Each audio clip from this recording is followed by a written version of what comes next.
చిన్న ప్రార్థన అండి.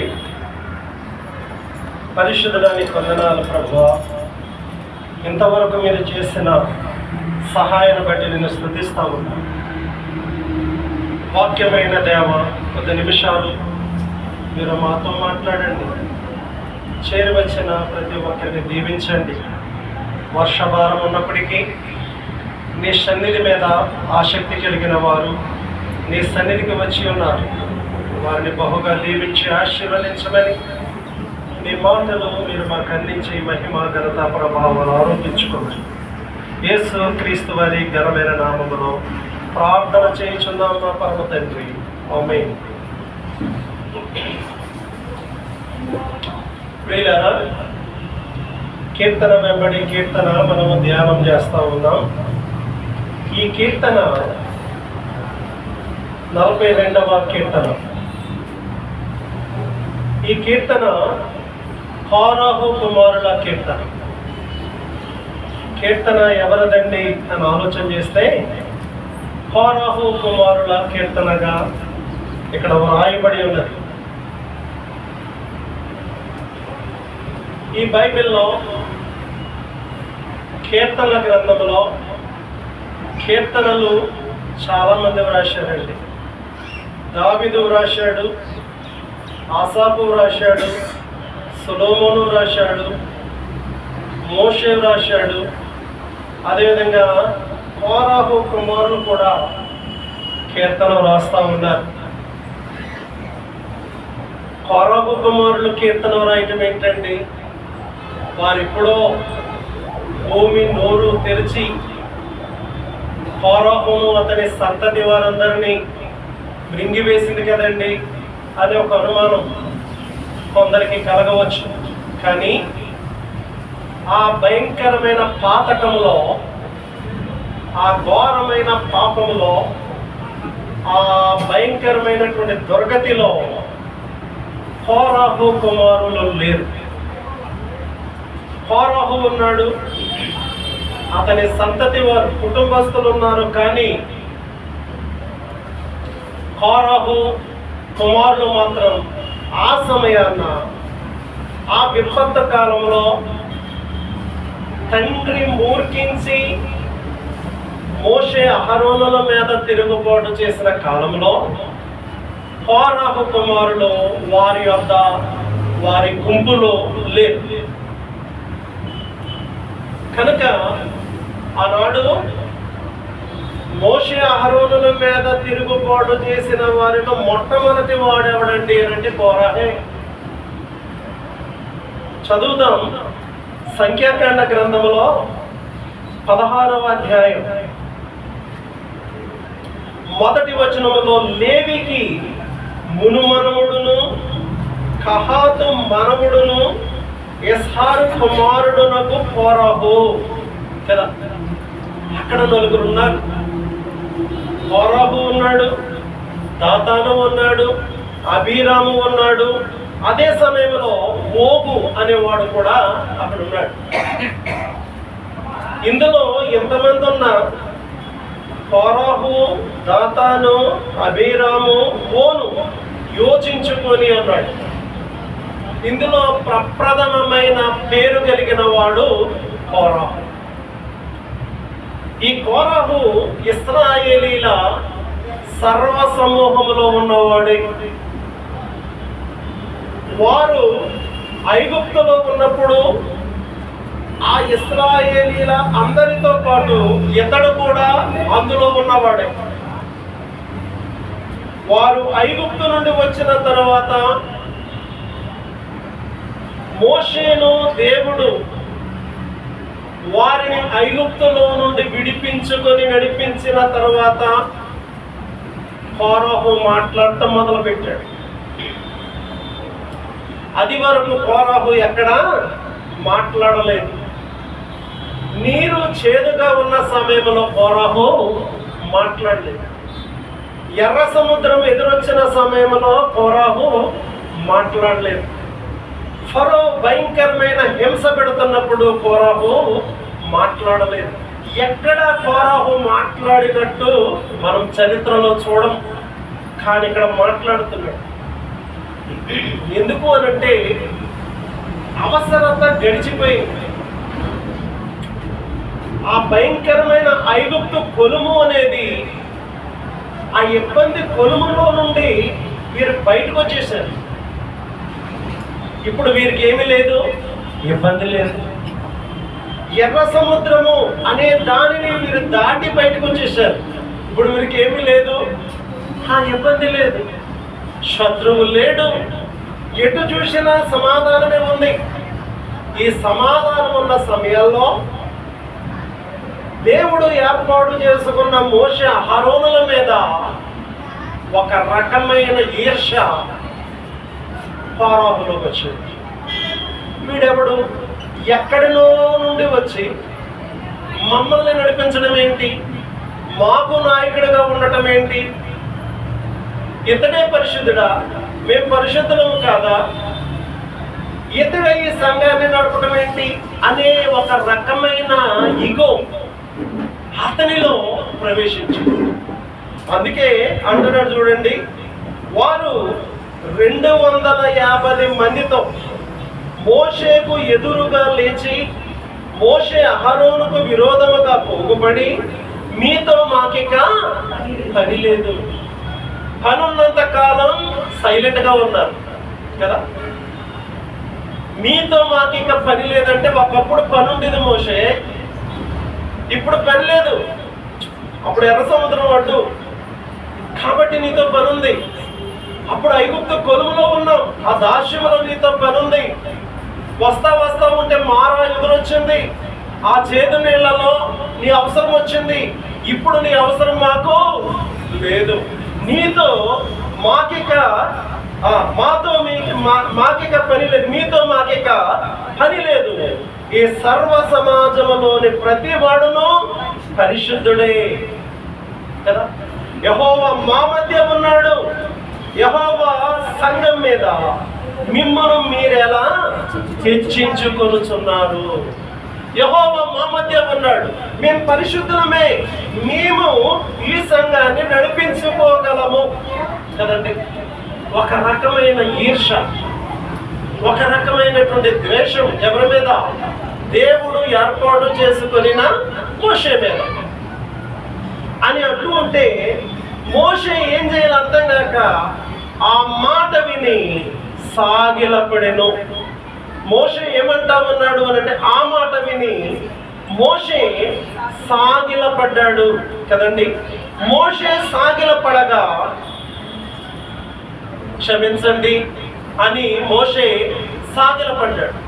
మోషే సాగిలపడ్డాడు, కానీ మోషేను ఏర్పాటు చేసుకున్న దేవుడు మాత్రం కదా సహించలేకపోయాడు.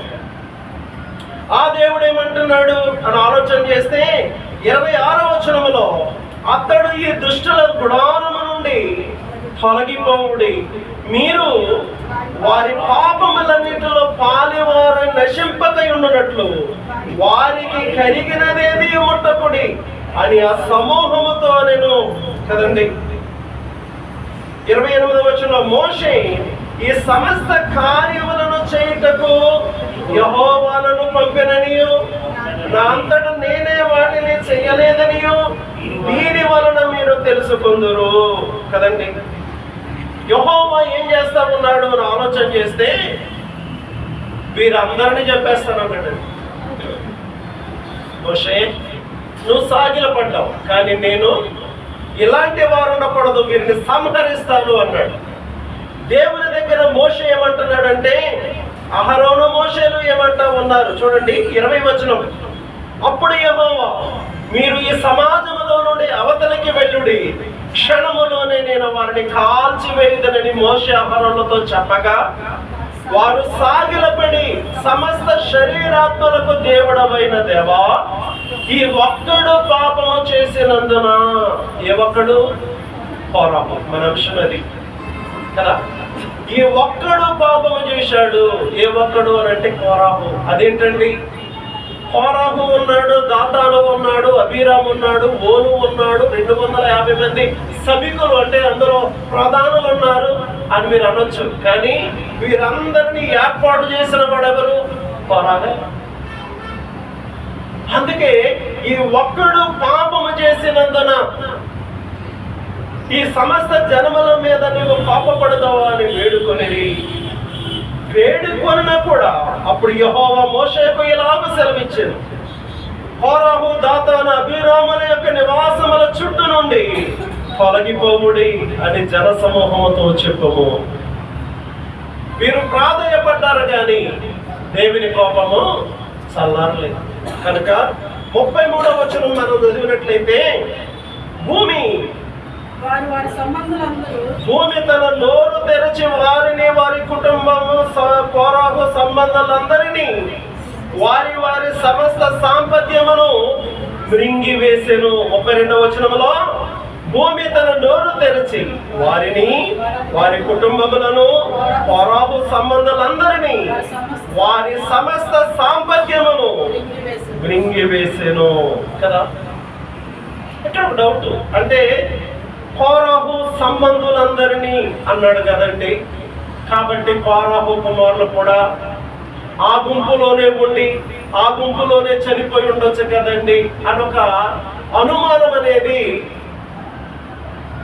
కొందరికి రావచ్చు. వాక్య ఆలోచన ఎక్కువ లేని వారికి రావచ్చు.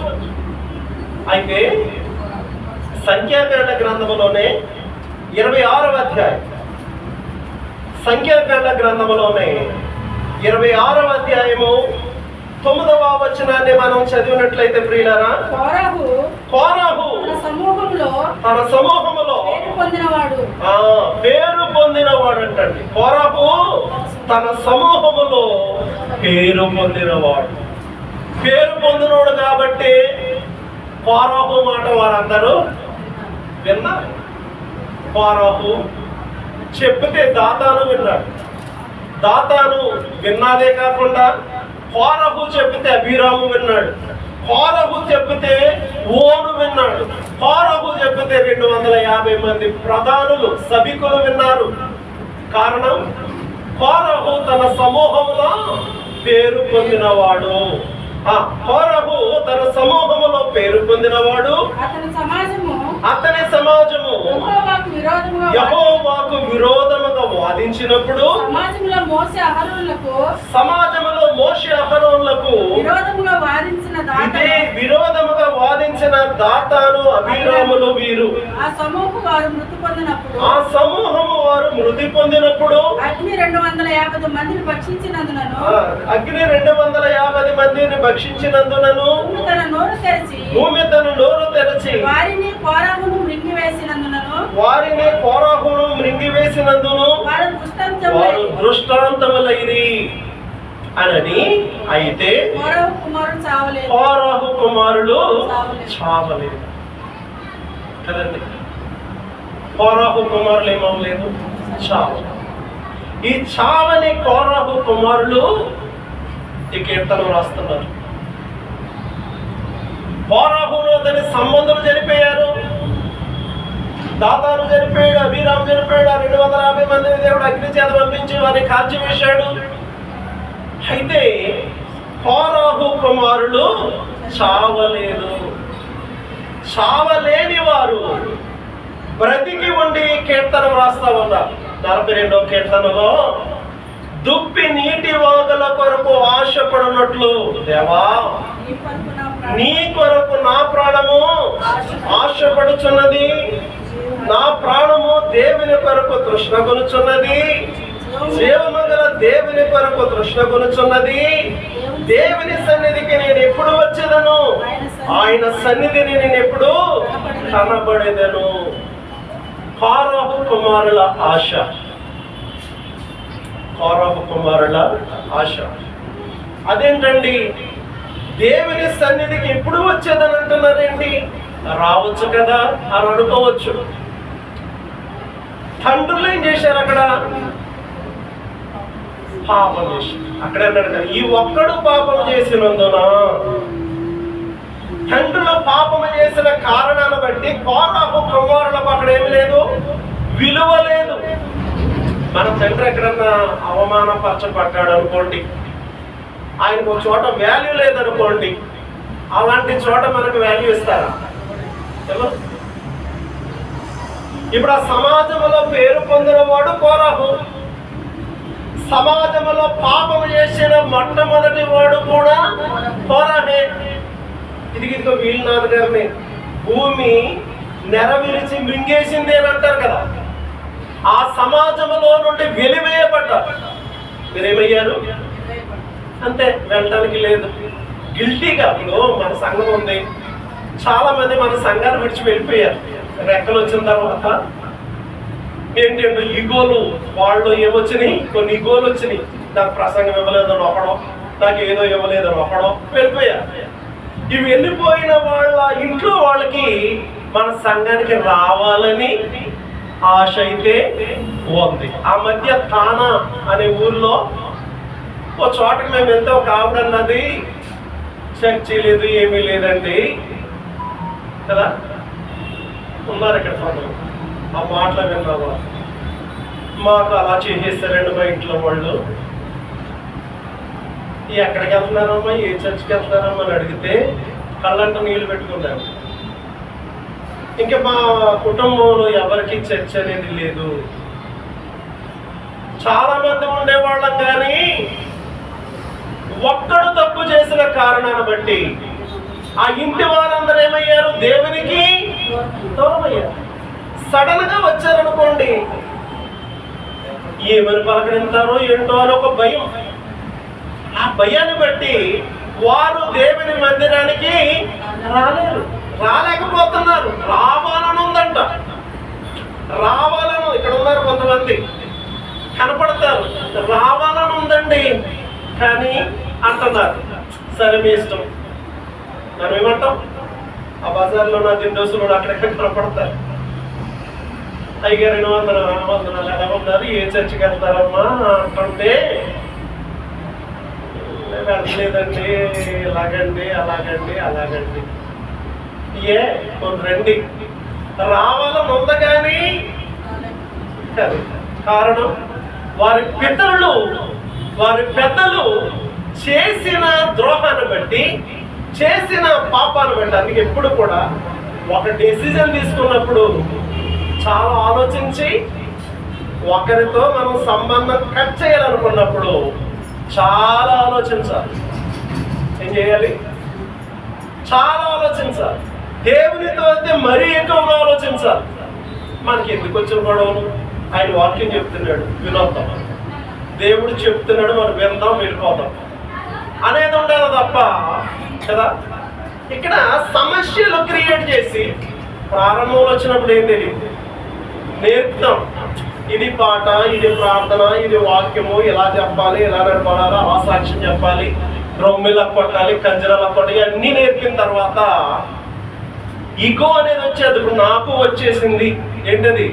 ప్రసంగం. నాకు వచ్చేసింది ఏంటది? ప్రార్థన. నాకు వచ్చేసింది ఏంటది? పరిచర్య అనేది రాణించుకోకూడదండి. కోరహు అలాగే రాణించుకున్నాడు. కనుక వారి కుటుంబ పరిస్థితి ఎలా ఉంది అంటే, మందిరానికి వెళ్ళే అర్హతను వారు కోల్పోయారు.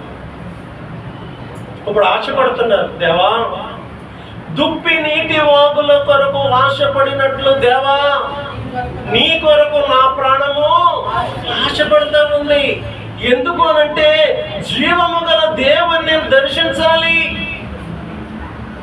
జీవము గల దేవుణ్ణి దర్శించాలి కదా. నేను ఎప్పుడు వచ్చేదను ఆ దర్శనము కొరకు, ఆ మందిరములోనికి నేను ఎప్పుడు వచ్చేదను. రావాలంటే గిల్టీగా ఫీల్ అవుతున్నారు, వెళ్ళలేరు. వెళ్తే నలుగురు ఏదో అంటారు. ఏమన్నా చిన్న సమాజమా? ఇశ్రాయేలు జనాంగం అంటే కొన్ని లక్షల మంది. వారు ఏమంటారు? 10 మంది ఉండి, 20 మంది ఉండి, 50 మంది ఉండి, 100 మంది ఉంటేనే చాలా ఫీల్ అయిపోతాం మనం. అలాంటిది లక్షల మంది మధ్యకి వెళ్ళాలి, వాళ్ళు ఎంత ఫీల్ అయిపోతారో. కాబట్టి ప్రయోజనం లేదని దేవుణ్ణి అడుగుతున్నారండి. దేవా ఇదిగో ఒక ఆశ కలిగి ఉన్నాం. కోరహు కుమారుల ఆశ ఏంటండి? ఆశను ఆలోచన చేస్తే, దుప్పి నీటి వాగుల కొరకు ఆశపడినట్లు కదా. అడవుల్లో, అరణ్యాల్లో నీటి వాగులు. ఎక్కడ నీరు దొరుకుతుందా అని దుప్పంట ఆశపడుతుందంట. ఆ విధముగా నా ప్రాణము నీ కొరకు తృష్ణగొంటా ఉంది, అది సమస్యలిపోతూ ఉంది, అది ఆశపడుతూ ఉంది అని దేవుని సన్నిధిలో వారి ఆశల గురించి దేవునితో చెప్తున్నారండి. ఎవరితో చెప్తున్నారు? చాలా మంది ఉంటారు వారికి తెలిసిన వారెవ్వరికి చెప్పట్లేదు, కానీ దేవునితో చెప్తా ఉన్నారు. దుప్పి నీటి వాగుల కొరకు ఆశపడినట్లు దేవా నీ కొరకు నా ప్రాణము ఆశపడతా ఉందయ్యా. ఎందుకు ఆశపడతా ఉంది అనంటే జీవము గల దేవుని కొరకు అన్నాడు. ఏమన్నాడు?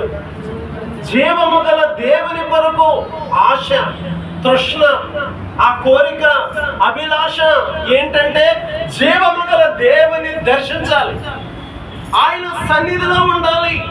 జీవము గల దేవుని కొరకు ఈ కోరాహు కుమారుల ఆశను మనం చూస్తా ఉన్నాం.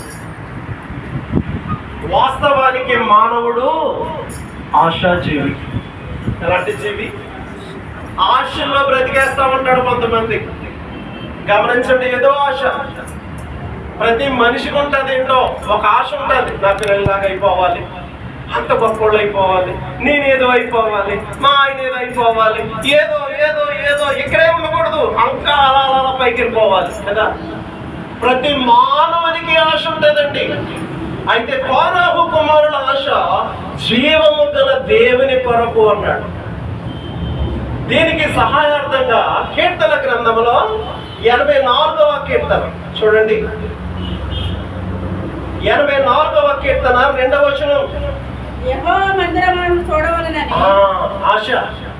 యెహోవా మందిరావరణములను చూడవలెనని నా ప్రాణం ఎంతో ఆశపడుచున్నది, అది సొమ్మసిల్లుచున్నది. జీవము గల దేవుని దర్శించుటకు నా హృదయమును నా శరీరమును ఆనందముతో కేకలు వేయుచున్నవి. యెహోవా మందిరావరణములను చూడాలి, యెహోవాను దర్శించాలి. ఎలాంటి యెహోవా? జీవము గల యెహోవా, జీవము గల దేవుని దర్శించాలని నా శరీరం అన్నాడు, నా హృదయం అన్నాడు. ఏం చేస్తా ఉందంటే కేకలు వేస్తా ఉంది. నేను ఇప్పుడు చూసేదనా? ఈ కీర్తన ఎవరిది?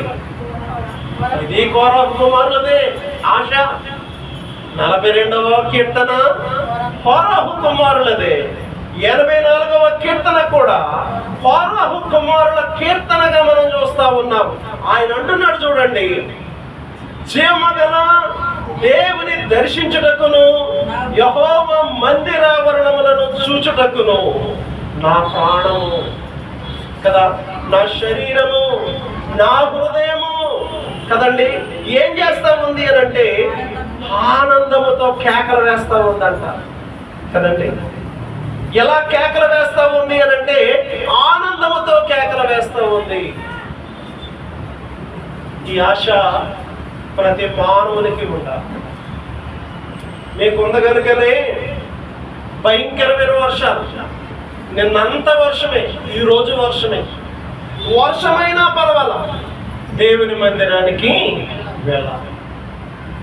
ఎంతెంత దూరం నుంచి వచ్చారు? ఆ బళ్ళమోషే గారు ఎక్కడో మల్లాడు అవతల నుంచి వచ్చారు కదండి. ఆ కొర్నేలు గారు కామా ఎస్టేట్ నుంచి వచ్చారు, యశ్ఏ గారు. కాబట్టి మీరందరూ కూడా వచ్చిన వారందరూ ప్రక్క వాళ్ళ. మీరు గమనించిన ప్రక్కన ఉన్నవారు రాలా? అక్కడ ఉన్నారా లేదా? ఉన్నారు, వారు రాలా. వర్షం కదండి అంటారు తర్వాత. కానీ దేవుని మీద ఉన్న ఆసక్తి, నిన్ను గూర్చిన ఆసక్తి నన్ను భక్షించుచున్నది. దేవా వారమంతా కాపాడావా, నన్ను కాపాడావా, నా భర్తను కాపాడావా, నా భార్యను కాపాడావా, నా పిల్లలను కాపాడావా, నాకున్న యావదాస్తిని కాపాడావా. కృతజ్ఞతగా దేవుని మందిరానికి రావాలా. కోరాహు కుమారుల ఆశదే దేవుని మందిరములను చూడవలెనని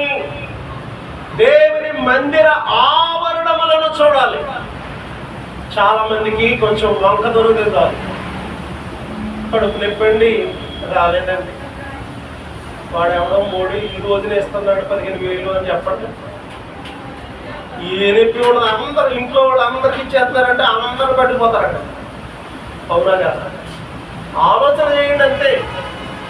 మరి అంతకంటే 1000 రెట్లు గొప్పోడు మన దేవుడు.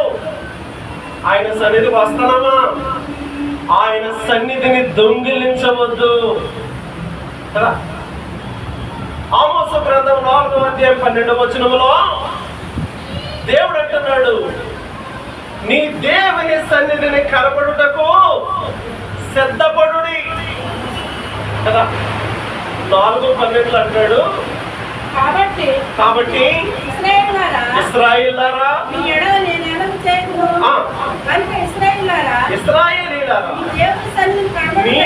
దేవుని సన్నిధిని కనబడుటకై సిద్ధపడుడి. దేవుని సన్నిధిని కనబడాలి. వారేమంటున్నారు, నేనెప్పుడు వచ్చేదను? ఏమంటున్నారు? నేనెప్పుడు వచ్చేదను? ఆయన సన్నిధికి నేను ఎప్పుడు రావాలి? ఆయన సన్నిధిలో నేను ఎప్పుడు కనపడాలి? ఆయన జీవము గల దేవుడు అని వారు గుర్తెరిగిన వారు జీవము గల దేవుని దర్శించుటకు నేను ఎప్పుడు రావాలి? దర్శించాలనే ఆలోచనతో వారి హృదయము, వారి ప్రాణము, వారి శరీరము కేకలు వేస్తా ఉందంట. మనకు కదండి, ఆలోచన చేస్తున్నారా? వారి ఆశ దేవా లోపలికి వచ్చేసి ప్లేస్ ఉంది. దేవా ఇదిగో యెహోవా మందిరావరణములను చూడవలెనని వారు ఏమంటున్నారు చూశారా? సైన్యములకు అధిపతి యెహోవా నీ నివాసములు ఎంత రమ్యములు. సైన్యములకు అధిపతి యెహోవా నీ నివాసములు ఎంత రమ్యములు. అసలు దేవుని మందిరానికి వస్తుంటే ఏ చివుకు, ఏ టెన్షన్ ఉండదు. మీకు తెలియదు, చక్కగా పాడతాం. ఆ పాడినంతసేపు లోకాన్ని మర్చిపోతాం. మీరేమో నేను మర్చిపోతానంటే ప్రతి టెన్షన్ కూడా, ప్రతి ఆలోచన కూడా మనం విడిచిపెడతాం. మనిషిలో ఏ ఆలోచనలు ఉంటాయి, ప్రతి ఆలోచనని మనం విడిచిపెడతాం. సంతోషంలో ఒక అరగంటో గంటో ఆయన గురించి లీనమై పాడుతూ ఉంటాం. ఆయన గురించి వాక్యం చెప్తా ఉంటాం. ఒక భక్తుని ఎత్తుకొని భక్తుని జీవితంలో నుండి కొన్ని పాఠాలు మనం నేర్చుకుంటూ ఉంటాం. అదే ఇంటి దగ్గర ఉండండి, ఇవేవో టెన్షన్స్. చర్చికి వెళ్ళిపోయినా బాగుండేమో, అనవసరంగా ఉన్నాను గొడవ వచ్చి పడ్డారు అంటారు కొంతమంది. ఇంటిలో ఉంటే మనశ్శాంతి ఉండదు. దేవుని మందిరానికి రావాలి. దేవుని కూర్చున్న మాటలు వినపడతాయి. దేవుని స్తుతించాలి. అయ్యో నేను నా దేవుని స్తుతించాను అని ఒక ధైర్యం. దేవా వారమంతా నన్ను కాపాడవు కాబట్టి ఈ వారం నీ సన్నిధికి వచ్చి నేను పాటలు పాడతా, నేను అందరితో కలిపి చప్పట్లు కొడతా, నేను అందరితో కలిసి నేను స్తోత్రిస్తా, స్తుతిస్తా అనే ఆలోచన, ఆశ మనలో ఉండాలి. ఆశ గల ప్రాణమును 107వ కీర్తన 9వ వచనం చూడండి. 107వ కీర్తన 9వ వచనం. ఆశ గల ప్రాణమును ఆయన ఏం చేస్తా ఉన్నాడు అని అంటే తృప్తిపరిచి ఉన్నాడు అన్నాడు. ఆశ గల ప్రాణం ఎలాంటి ప్రాణం? ఆశ గల ప్రాణమును ఆయన తృప్తిపరుచున్నాడు అన్నాడు. కనుక మనిషిలో ఒక ఆశ ఉండాలి. లోక సంబంధమైన ఆశ కాదు. ఏ ఆశ? లోక సంబంధమైన ఆశ కాదు. లోక సంబంధమైన ఆశ అయితే బైబిల్ అంటుంది, యోహాను మొదటి పత్రిక 2వ అధ్యాయము 17వ వచనములో లోక సంబంధమైన ఆశల గురించి, లోకమును దాని ఆశ ఏమైపోద్దంట? అదండి చాలండి. లోకమును దాని ఆశయు, రేపు ఇలా చేద్దాం, ఎల్లుండి అలా చేద్దాం, ఆటో పట్టుకొచ్చి ఇక్కడ పెడతాం, ఈ బంగారం పట్టుకెళ్ళి అక్కడ పెడతాం, ఇది కొందాం, అది కొందాం, అలా చేద్దాం, ఇలా ఈ ఆశ అంతా ఏమైపోద్ది? ఎత్తించుకో. లోకమును తన ఆశయు గతించిపోవును అన్నాడు. ఆ గతించిపోయింది మనకెందుకండి? గతించని ఆశ, దేవుని గురించిన ఆశ. ఇది గతించిపోయేది కాదు. ఇక్కడ మన పొందులో ప్రాణం ఉన్నంత వరకు దేవుని మీద ఆశ కలిగి ఉంటాం. ఆయన కూడా మనలను ప్రేమిస్తూ, కాపాడుతూ, సంరక్షిస్తూ ఉంటాడు. రేపు లోకాన్ని విడిచి వెళ్ళిపోయిన తరువాత కూడా సదాకాలం ఆయనతో కూడా ఉంటాం. మరి ఇక్కడ అయ్యో అది విడిచిపెట్టి వెళ్ళిపోయాను, ఇదో ఇది ఆ లోతు భార్య వెనక తిరిగిందంట. ఏ ఆశ? లోకాశ. అయ్యో నా ఇల్లు, అయ్యో నా కోళ్ళు, అయ్యో నా గేదెలు అనుకుందేమో కదా. ఉప్పు స్తంభం ఏం మిగిలింది? లోకమును తన ఆశయు గతించిపోవును అన్నాడు. లోకమును గురించిన ఆశ వద్దు, దేవుని గురించిన ఆశ కలిగిన వారమై ఉండాలి. అక్కడ భక్తుడైనటువంటి కోరాహు కుమారుడు వారు అంటున్నారు, దేవా మా ఆశ ఏంటో తెలుసా? జీవము గల దేవుని దర్శించాలి ఒకటి. రెండవది యెహోవా మందిరావరణములను చూడాలి కదా. ఆ 42వ కీర్తనలో జీవము గల దేవుని దర్శించాలి. ఈ 82వ కీర్తనలు అంటున్నాడు కదా, యెహోవా మందిరావరణములను చూడాలి, యెహోవా మందిరావరణములను చూడాలి. సామెతల గ్రంథంలో ఒక మాట ఉందండి, 10వ అధ్యాయము 24వ వచనములో, నీతిమంతుల ఆశ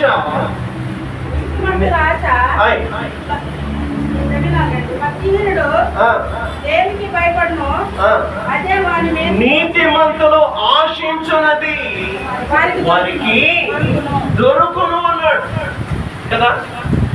బైబిల్లో నీతిమంతులు ఆశించున్నది వారికి దొరుకును. కోరాహు కుమారుల ఆశ ఏంటండి అని ఆలోచన చేస్తే, జీవము గల దేవుని దర్శించాలి, యెహోవా మందిరావరణములను చూడాలి. మూడవది ఆయన సన్నిధికి నేను ఇప్పుడు వచ్చేదను. మూడు ఆశ. ఒకటి జీవము గల దేవుని దర్శించాలి, రెండవది ఆయన మందిరావరణములను చూడాలి, మూడవది నేను ఎప్పుడు ఆయన సన్నిధికి వచ్చేదను. అసలు నేను ఎప్పుడు వెళ్తాను? వెళ్ళగలనంటావా? వెళ్ళాలి. చూడగలనంటావా? చూడాలి. దర్శించగలనంటావా? దర్శించాలి.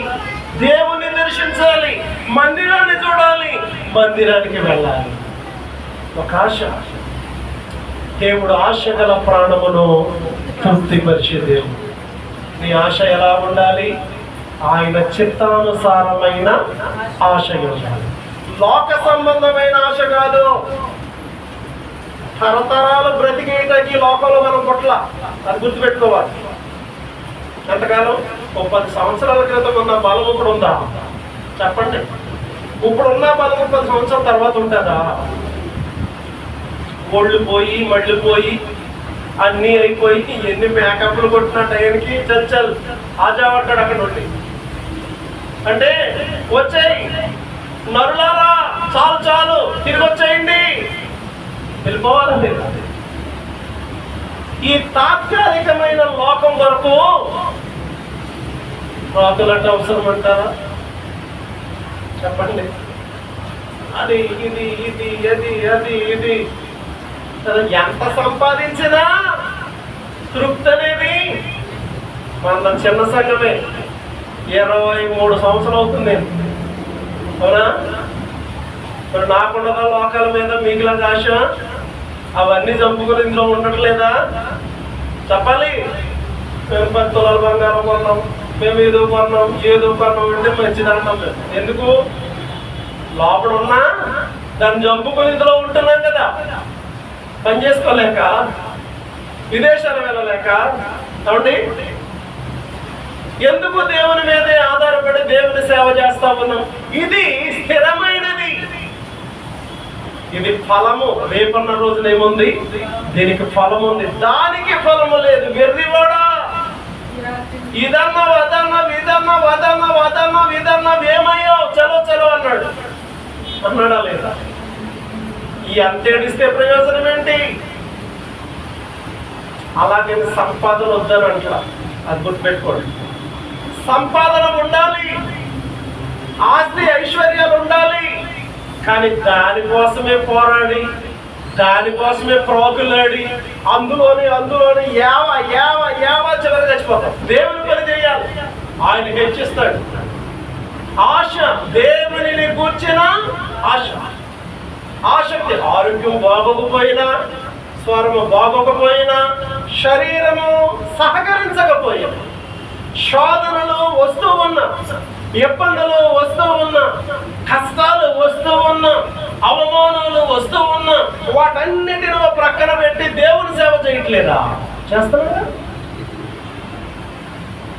ఒకనొక దినాన్న అమ్మో ఇన్ని అవమానాలు భరించి వచ్చావా అందా? వీరు గొర్రె పిల్ల రక్తములు తమ వస్త్రములు ఉదుపుకొని తెలుపు చేసుకొని అనే సాక్ష్యం నాదా? చెప్పాలి. చిన్నదానికి కంగారు అయిపోయి ఏదో అయిపోతా ఉంటారు లోపల. చాలా మందిని చూస్తారు, మరి నాకెన్ని శోధనలో, నాకెన్ని ఇబ్బందులో. ప్రతి ఇబ్బందిని అధిగమించే శక్తి దేవుడు నాకు ఇస్తున్నాడా లేదా? మీ మధ్య ఉన్నానుగా, ఆలోచన చెయ్యాలి. కాబట్టి ప్రియ దేవుని బిడ్డలారా, దేవుని మీద ఒక ఆశ, ఫరోహు కుమారుల ఆశ. నేను ఈ విషయాలు ఎందుకు చెప్తా ఉన్నానంటే, లోకం మీద ఆశ పెట్టుకోవద్దు. ఏదో సంపద, ఏమైపోతావు? తక్కువ చచ్చిపోతావు. ఏమైంది?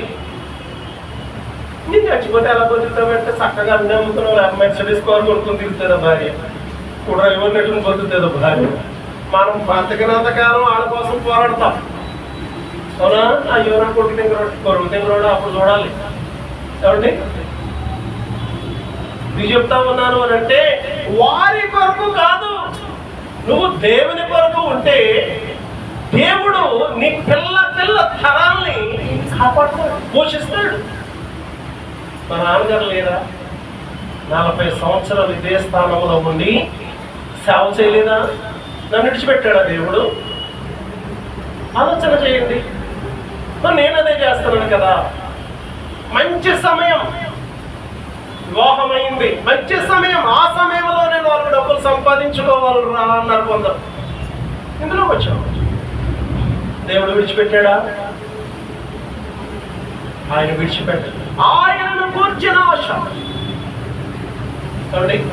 ఆయనను కూర్చిన ఇహలోక సంబంధమైన సేటుగాడు ఉన్నాడు అనుకోండి, ఆ సేటుగాడు చుట్టూరు తిరుగుతారు. ఎందుకు? ఏదో ఇస్తాడు, ఏదో చేస్తాడు ఒక ఆశ.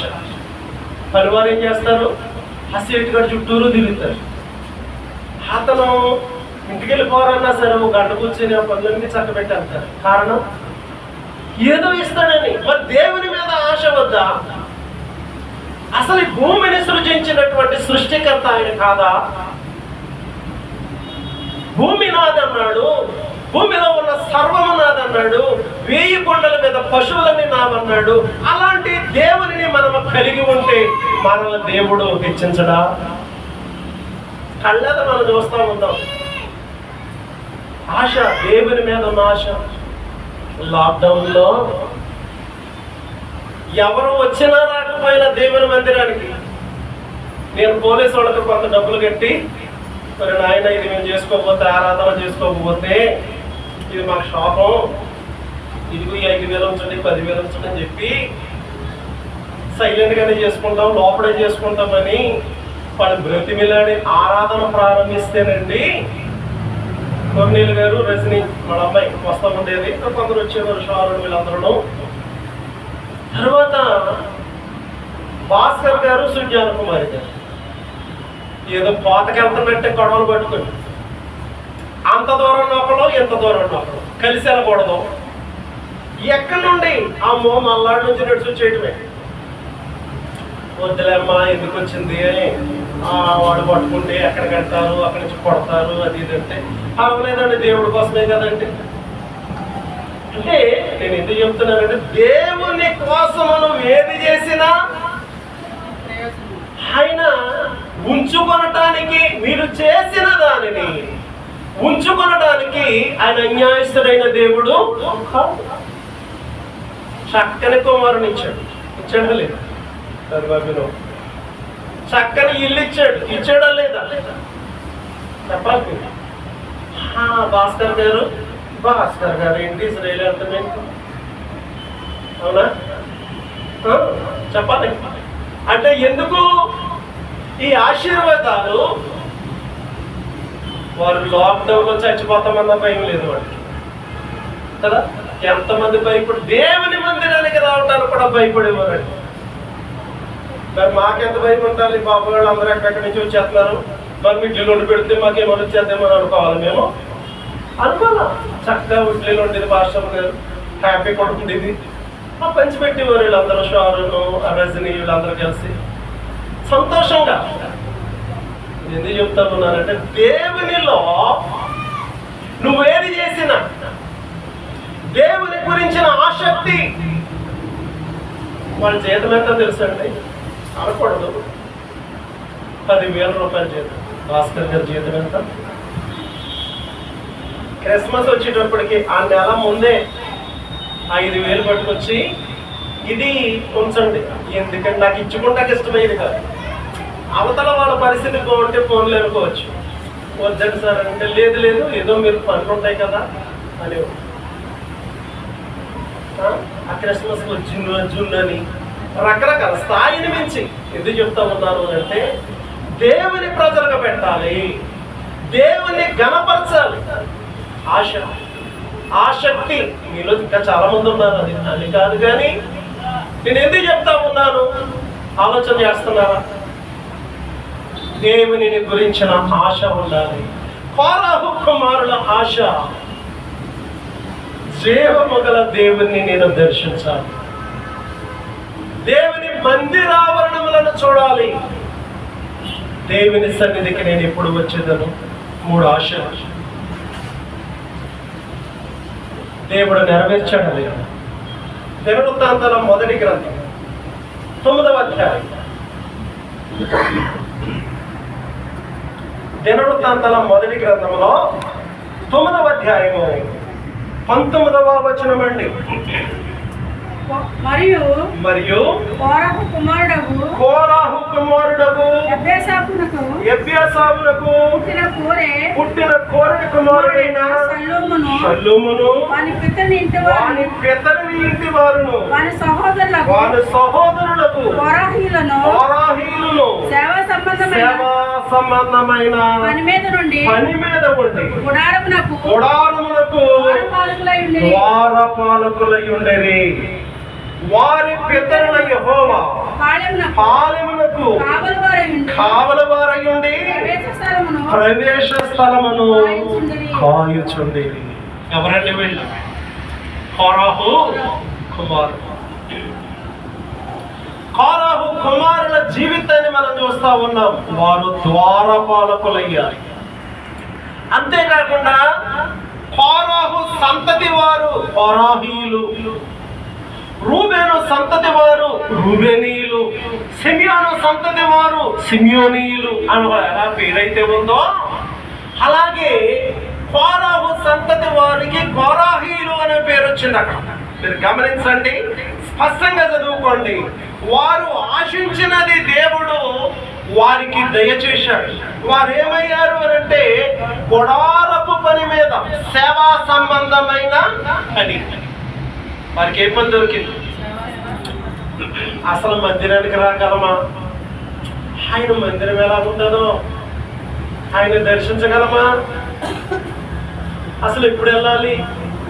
వెళ్ళే ఛాన్స్ దొరుకుద్దా అని అనుకున్న వారిని దావీదు కాలములో దేవుడు ఈ కోరాహు కుమారులను ఏం చేశాడు అని అంటే మందిరపు సేవా పని మీద వారిని ఉంచినట్లుగా మనం చూస్తా ఉన్నాం.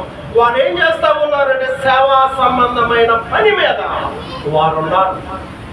అంతేకాకుండా గుడారమునకు ద్వారపాలకులు. అప్పుడు సొలొమోను మందిరాన్ని కట్ల, దావీదు కాలం అది. ఆ గుడారమునకు, మందిరం అనే గుడారమునకు వీరేమై ఉన్నారు? వాచ్మెన్లకి మామూలుగా వచ్చిపోయే వాళ్ళకి తేడా ఉంది. వాచ్మెన్ మొత్తం అంతా తిరుగుతాడు కదా, మనం ఏదో వస్తాం మొత్తం వరకు కూర్చుంటాం వెళ్ళిపోతాం. ఇప్పుడు వాచ్మెన్ అనే మాట ద్వారం వల్ల కూడా అనగా వాచ్మెన్, అతను మొత్తం మందిరం అంతా తిరగచ్చు. ఆలోచన చేస్తున్నారా? ఆశ గల ప్రాణాన్ని ఆయన తృప్తిపరిచే దేవుడు. 3 ఆశలు ఉన్నాయి. జీవము గల దేవుని దర్శించాలి, 1. ఆయన మందిరావరణములను చూడాలి, 2. 3వది, నేనెప్పుడు వచ్చేదను అని వారి ప్రాణం, వారి హృదయం, వారి శరీరం కేకలు వేసిందంట. ఎప్పుడు ఎప్పుడు ఎప్పుడు అని. అయితే వారు దేవుని సన్నిధిలో ప్రార్థించారు. కీర్తన రాస్తున్నారు, యెహోవా నీ నివాసములు ఎంత రమ్యములు. ప్రార్థన, యెహోవా మందిరావరణములను చూడవలెనని నా హృదయం, నా శరీరము, నా ప్రాణము కేకలు వేస్తా ఉంది అని దేవునికి ప్రార్థించగా, దేవుడు ఏం చేస్తా ఉన్నాడని ఆలోచన చేస్తే వారిని సేవా పని మీద, సేవా సంబంధమైన పని మీద వారిని ఉంచారు. అంతేకాదు గుడారమునకు ద్వారపాలకులై ఉన్నారు. అంతేకాకుండా వారు ప్రవేశ స్థలమును కాయుచుండిరి కదా. ఏమవుతూ ఉండిరి అని ఆలోచన చేస్తే వారు దేవుని ప్రవేశ స్థలమును, మందిర ప్రవేశ స్థలమును కాయుచూ ఉండిరి. అసలు రాగలనా అనుకున్నారు. అసలు రాగలనా అని అనుకున్న వారికి ఉద్యోగం దొరికింది, సేవా సంబంధమైన పని. అసలు రాగలనా అని అనుకునే వారికి ఉద్యోగం దొరికింది. ద్వారపాలకులు ఎంత స్వతంత్రంగా వారు జీవించారో కదా. దినవృత్తాంతాలు 2వ గ్రంథం. యూదా రాజైన యెహోషాపాతు కాలంలో వారు 20వ అధ్యాయం చూడండి. 20వ అధ్యాయంలో 19వ వచనం. దినవృత్తాంతాలు 2వ గ్రంథం 20వ అధ్యాయము 19వ వచనం. కాహతీయుల సంతతి వారును కోరాహీల సంతతి వారునకు, కోరాహీల సంతతి వారునకు లేవీయులు నిలవబడి, ఇప్పుడు ఏమయ్యారు వారు? లేవీలయ్యారండి. లేవి గోత్రం యెహోవా చేత ప్రత్యేకింపబడిన గోత్రం. మీరు గమనించాలా? లేవీలు అంటే సేవకులు, సువార్థికులు. ఇప్పుడు కోరాహీలు ఏమయ్యారు అంటే లేవీలయ్యారు. వారు లేవీలయ్యి ఏం చేస్తా ఉన్నారు ఆలోచన చేస్తే, నిలువబడి గొప్ప శబ్దముతో ఇశ్రాయేలు దేవుడైన యెహోవాను స్తుతించిరి. ఏమండి, అసలు దర్శించాలనుకున్న వారు, నేను ఎప్పుడు వస్తానా ఎదురు చూసిన వారు ఇప్పుడు గొప్ప శబ్దముతో యెహోవాను స్తుతించే లేవీలయ్యారండి. ఆలోచన చేస్తున్నారా? ఒకప్పుడు దేవునికి దూరస్తులుగా ఉన్నారు. కారణం తండ్రి చేసిన పాపం. దూరంగా ఉన్నా, దేవుని మందిరానికి దూరంగా ఉన్న, దేవుని మీద ఉన్న ఆశ, దేవుని మీద ఉన్న అభిలాష, దేవుని మీద ఉన్న ఆసక్తి వారిని భక్షిస్తూ ఉండగా, దేవా నీ మందిరమునకు నేను ఎప్పుడు వచ్చేదను? దేవా నీ నివాసములు ఎంతో రమ్యములని విన్నాం. యెహోవా నిన్ను దర్శించాలి, జీవము కలిగిన దేవుడవు, నిన్ను దర్శించాలని నా ప్రాణం, నా హృదయం, నా శరీరం కేకలు వేస్తుంది దేవా అని ప్రార్థించగా, దేవుడు వారిని సేవా సంబంధమైన పనిలో వాడుకున్నాడు. దేవుడు వారిని ద్వారపాలకులుగా వాడుకున్నాడు. దేవుడు వారిని లేవీలుగా వాడుకున్నాడు. దేవుడు వారిని గొప్ప శబ్దముతో దేవుని స్తుతించేవారుగా దేవుడు వారిని వాడుతాడు. కనుక ప్రియ దేవుని బిడ్డలారా, కోరాహు కుమారుల ఆశల గురించి మనం చూస్తా ఉన్నాం.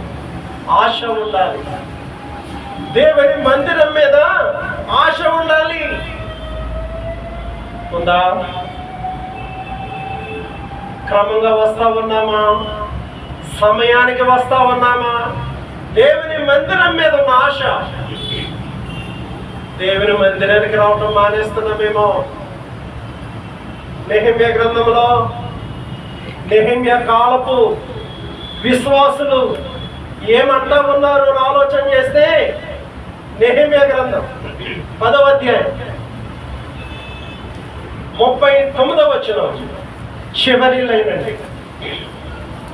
39వ వచనం చివరి లైన్.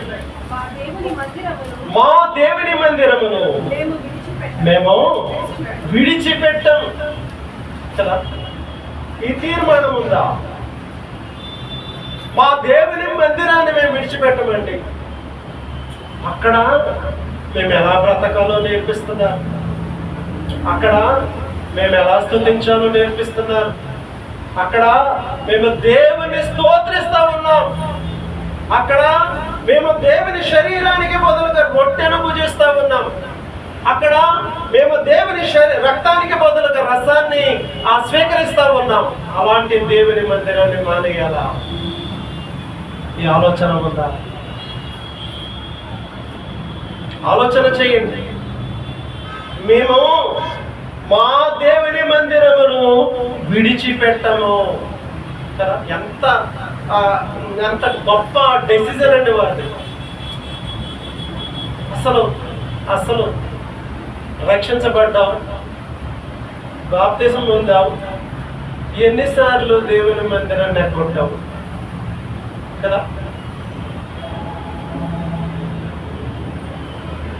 ఆయన సన్నిధిని దొంగిలించవద్దన్నాడు. ఏం చేయొద్దన్నాడు? ఎన్నిసార్లు దొంగిలించాం? కనీసం ఒక అర్ధగంట కూర్చొని వెళ్ళామా? ప్రభువా, ఇదిగో వచ్చాను, ఇదిగో నీ సన్నిధికి వచ్చాను, ఇదిగో వచ్చాను ప్రభువా, అటెండెన్స్ వెయ్యి. ఆయన అటెండెన్స్ వేస్తాడు మందిరంలో కదా. ఆపద వచ్చినప్పుడు దెబ్బతివ్వడం కాదు, కానీ మందిరానికి క్రమంగా రావాలి, వాక్య సత్యములో నడవాలి.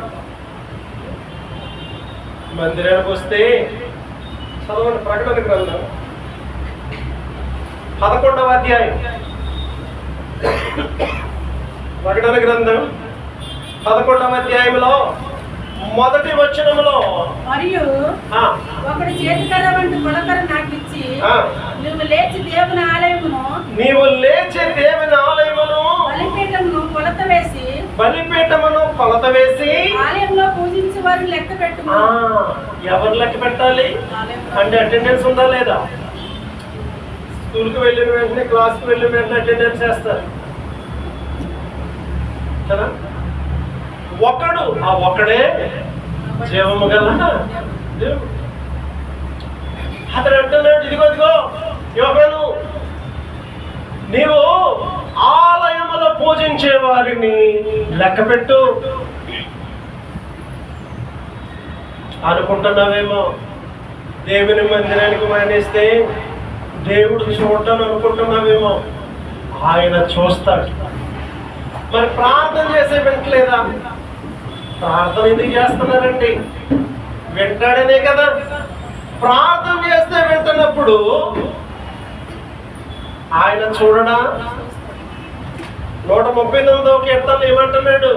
నేను కూర్చుండుట, లేచుట, బయలు వెళ్ళుట, నా చర్య, నా పడక, నా మాట సమస్తమును బాగుగా ఎరిగి ఉన్నావు, తెలిసి ఉన్నది.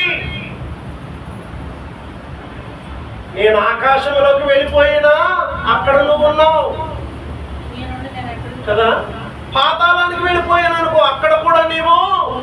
మరి ఆయన ఉన్నప్పుడు చూడండి, అసలు మందిరానికి వస్తున్నామా లేదా? అసలు మందిర సమయం ఏంటి?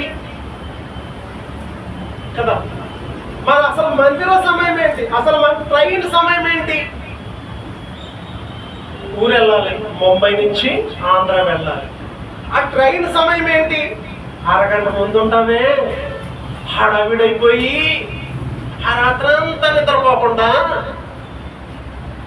అక్కడికి వెళ్ళి ఓ నెల రోజులు ఉండాలి అని అంటే కావలసిన గాసమంతా రెడీ చేసుకుంటావే. ఆ ప్రయాణంలో ఏ బట్టలు కట్టుకోవాలో కూడా ముందే సిద్ధపరుచుకుంటావే. మరి మందిరానికి రావాలంటే అప్పుడు వెళ్తారు కొంతమంది కబడ్లో నుంచి, అబ్బాయి అది మ్యాచ్ అవ్వాలి, అబ్బాయి ఇది మ్యాచ్. ఈ మ్యాచ్ అవ్వకపోతే చర్చి బంద్. మ్యాచ్ అవ్వాలి. ఎప్పుడు కొన్ని నెలల్లో చూడండి ఆ కబోర్డ్లో అన్నీ లాగేసి, ఎప్పుడు పొద్దుట ఆదివారం ఒక గంటన్నరగా లాగేసి ఇది వేసుకో అది వేసుకో అది వేసుకో, పిల్లల్ని సెట్ అవ్వదు. అదేదో శుక్రవారం పూట శనివారం రోజు అయ్యో మనం మందిరానికి వెళ్ళాలి, ఇదిగో నేను ఈ చీర కట్టుకుంటాను, మీరు ఈ బట్టలు వేసుకోండి, మీరు ఈ బట్టలు వేసుకోండి, సిద్ధపాటు ఉండాలి కదా. నువ్వు నీ దేవుని మందిరములకు కదా కనబడుటకై సిద్ధపడమన్నాడు కదా. మందిరములో కనబడాలంటే సిద్ధపడాలి. ఎలా కనబడాలి కదా? ప్రియులారా, గమనించండి, ఆలోచించండి. ఆయన మందిరములో ఉన్న వారిని లెక్క పెట్టే దేవుడు. ఉద్యోగ రీత్యా రాలేకపోయామండి, లేకపోతే ఏదో అనారోగ్యం అండి రాలేకపోయామండి, పర్వాలా, కానీ ఏదో వంక పెట్టుకొని కదా. కొంతమంది ఏదో వంక పెట్టుకొని మానేస్తారు చర్చ్. ఒకరోజు లెక్క ఉంది. కొంతకాలమే నేను బ్రతుకుతాం, 30 సంవత్సరాలు, 40 సంవత్సరాలు, 50 సంవత్సరాలు, 60, 70, 80 తప్పని పోతాం. ఈ మధ్యలో కూడా గ్యారంటీ లేదు. ఆ మధ్య ఒక ఆయన మస్కట్ నుంచి వచ్చాడండి, 16 సంవత్సరాలు చేశాడు. చక్కటి ఇల్లు కట్టాడు, టైల్స్ పట్టుకొచ్చాడు. ఆ రోజు రాత్రి తెల్లవారి ఆ బాత్రూంలో ఫారెన్ డిజైన్ పట్టుకొచ్చాడు. అంటే ఆ ఫారెన్లో ఆ బాత్రూమ్ ఎలా ఉన్నాయో ఆ టైపులో కట్టడానికి ఎక్కడికో కాకినాడ వెళ్ళి పట్టుకొచ్చాడు టైల్స్. పడుకున్నాడు, రాత్రి 1 గంట ఫోన్ చేశాడు. పొద్దులేగల 52, 53 సంవత్సరాలు ఉంటాయి. ఏంటి నిద్దట్లోనే మరి ఇల్లు, ఆ టైల్స్ ఆలోచన చేస్తున్నారు. ఎప్పుడు పోతామో ఎలా పోతామో తెలీదు కదా. ఒక ఆయన ఉండేవాడు, పాడేవాడు, గుండె సోదుకు గ్యారంటీ ఉంది, నీ గుండెకు గ్యారంటీ లేదు. జేబులో పెన్నుకు గ్యారంటీ ఉంది, నీ గుండెకు గ్యారంటీ లేదు కదా. గుండె సూది ఎక్కడన్నా కూర్చుందే దాని గ్యారంటీ ఉంది, మా అయితే తిప్పబడతారు. జేబులో పెన్నుకు కూడా ఉంది, కానీ నీ గుండెకు లేదే, నా గుండెకు లేదే. కనుక దేవుని నిర్లక్ష్యం చేయొద్దు, దేవుని వాక్యాన్ని నిర్లక్ష్యం చేయొద్దు, దేవుని సేవకులను నిర్లక్ష్యం చేయొద్దు, దేవుని మందిరాన్ని నిర్లక్ష్యం చేయొద్దు. కోరహు కుమారులకున్న ఆశ మనలో ప్రతి ఒక్కరికి